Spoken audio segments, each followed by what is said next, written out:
शाहूपुरीतील घरफोडी प्रकरण उघडकीस, 3 आंतरराज्य गुन्हेगार अटक, 3.5 लाखांचा मुद्देमाल जप्त. कोल्हापुरातील शाहूपुरी परिसरात भरदिवसा झालेल्या घरफोडी प्रकरणाचा छडा लावण्यात स्थानिक गुन्हे अन्वेषण शाखेला मोठं यश मिळालंय.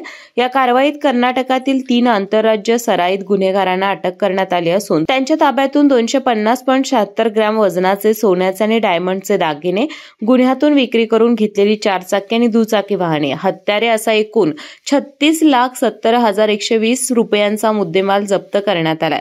11 ऑगस्ट रोजी सकाळी 11 ते दुपारी 2:20 या वेळेत न्यू शाहूपुरीतील आनंद प्रेस्टिज सोसायटी डॉक्टर अनिता परितेकर यांच्या घरफोडीचा प्रकार घडला होता. घराचा कडी कोयंडा तोडून चोरट्याने आत प्रवेश करून सोन्याचे आणि डायमंडचे दागिने, मोबाईल, रोकड असा 42,34,000 रुपयांचा ऐवज लंपास केला होता. पोलीस अधीक्षक योगेश कुमार गुप्ता यांनी समांतर तपासाच्या सूचना दिल्या. स्थानिक गुन्हे शाखेचे पोलीस निरीक्षक रवींद्र कळमकर पथकाने बेंगळुरूमध्ये सापळा रचून मुख्य आरोपी व्यंकटेश रमेश, त्याचा साथीदार गिरीश व्यंकटेश यांना ताब्यात घेतलं. यानंतर रणबीर रमेश याचाही सहभाग उघडकीस आला. स्थानिक गुन्हे अन्वेषण शाखेचे निरीक्षक रवींद्र कळमकर, उपनिरीक्षक संतोष गळवे तसेच महेश खोत, लखनसिंह पाटील, शुभम संकपाळ, सागर माने यांच्यासह तब्बल 20हून अधिक अंमलदार आणि सायबर पोलीस ठाण्याचे अधिकारी या तपासात सहभागी होते.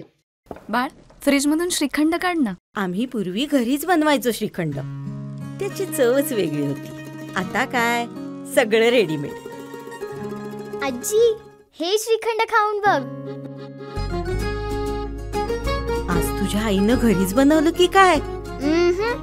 हे आहे गोकुळचं श्रीखंड. अगदी जिभेवर रेंगाळणार. जिभेवरच नाही तर मनावरही रेंगाळणार. गोकुळ श्रीखंड, मनावर रेंगाळणार.